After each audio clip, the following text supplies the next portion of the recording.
Hello everybody, welcome to this channel. Today I'm going to show you how to stop backing up the screenshots on your Google Photos. For that you have to follow my instructions very carefully. This is very simple, you need to just follow. First of all, you need to go to your file manager. Then you have to go to your internal storage section. Okay, after going into the internal storage section, you need to find the section DCIM. Here is the file. Click on the DCIM. Okay, then you will be able to see there are many options or files here, but our desired option is a screenshot.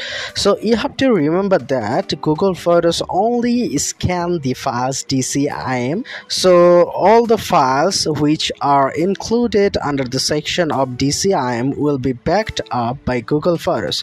Other than this, there will be no backup. So the simple procedure that you can do, you can just copy this screenshot, okay, screenshot file, and you can just paste this screenshot file anywhere out of this DCIM file, or you can just directly delete this screenshot file if you do not need this. And that's all. That particular screenshots will not be uploaded or backed up on your Google Photos.